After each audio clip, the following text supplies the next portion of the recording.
அன்பு தமிழ் நெஞ்சங்களுக்கு ஆஸ்ட்ரோ தமிழ் மகளின் இனிய வணக்கங்கள். இன்றைய பதிவில் மிதுன ராசியில் பிறந்த நண்பர்களை, மனிதனாக பிறந்த நம்ம எல்லாருக்குமே வாழ்க்கையில் அடிப்படை தேவை, அத்தியாவசியமான தேவை அப்படின்னு பார்த்தோம்னா அது உணவு, உடை, இருப்பிடம் தாங்க. அதுலேயும் இந்த இருப்பிடம் என்று சொல்லப்படக்கூடிய வீடு, சொந்த இடம், சொத்து, இதுதான் ரொம்பவே முக்கியமானது.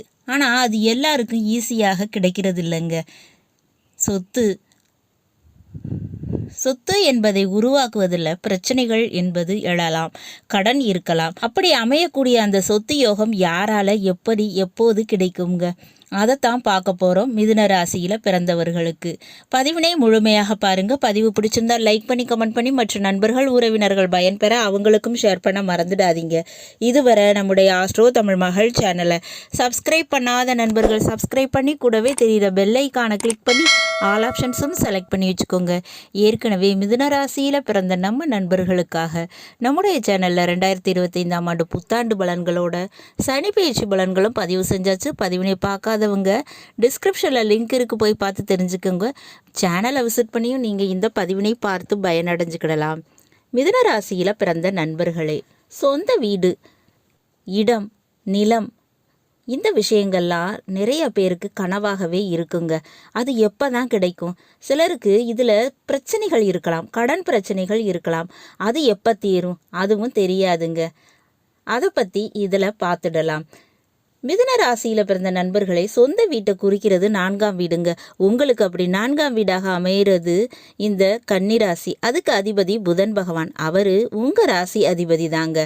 அவர் 10ஆம் வீடான மீன ராசியில் நீசம் அடைஞ்சிடுவார். அப்போ மிதுன ராசியில் பிறந்தவங்களுக்கு தொழில் செய்யும் இடம், வீடு, இது ரெண்டும் பக்கம் பக்கமாக இருந்துச்சுன்னா, அல்லது வீட்டில் பிஸ்னஸ் பண்ணினாலோ அது பெரிய அளவு சிறப்பாக இருக்காதுங்க. அது கை மாறி போகிற மாதிரி கூட இருக்குங்க. மேலும் இந்த குரு திசை, குரு புத்தி நடக்கும்போது வீடு, மனை, கடன் பிரச்சனை, சொத்து பிரச்சனை இதில் மாட்டிக்கொள்வதற்கு வாய்ப்பு இருக்குங்க.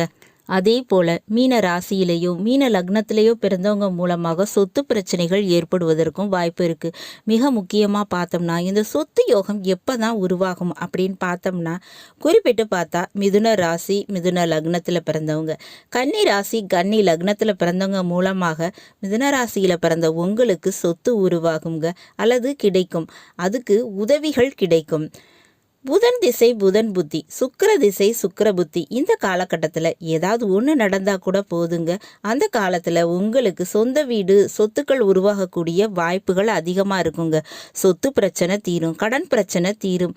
அதுக்குரிய காலகட்டமாக இது இருக்குங்க. மேலும் இந்த திருமண உறவுகள் மற்றும் தாய் வழி உறவுகள், சொந்தங்கள் மூலமாக உங்களுக்கு சொந்த வீடு, நிலயோகமானது கிடைப்பதற்கு வாய்ப்பு இருக்குங்க. மேலும் இந்த சொத்து பிரச்சனை, சொந்த வீட்டு பிரச்சனை, அதில் கோர்ட்டு கேஸு பிரச்சனை இருந்துச்சுன்னா நீங்கள் என்ன செய்யலாம் அப்படின்னு கேட்டிங்கன்னா, உடல் ரீதியாக நீங்கள் கையில் வெள்ளி மோதிரம் அணிஞ்சுக்கிடலாம். ரெண்டாவதாக விஷ்ணுவுக்கு, குறிப்பாக ஸ்ரீரங்கம் ரங்கநாத பெருமாளுக்கு இனிப்பு லட்டு, சர்க்கரை பொங்கல் முதலியவற்றை நிவேதனமாக படைக்கிறது நல்லதுங்க. புதன்கிழமைகளை அங்கு வரக்கூடிய பக்தர்களுக்கு இனிப்பு பிரசாதம் கொடுங்க, அது ரொம்பவே நல்லது. மேலும் மிக முக்கியமாக கோவிலுக்கு கற்கண்டு வாங்கி கொடுக்கறது ரொம்பவே நல்லதுங்க. சனி மற்றும் ஞாயிற்றுக்கிழமைகளில் எறும்புகளுக்கு நாட்டு சர்க்கரையை போடுங்க.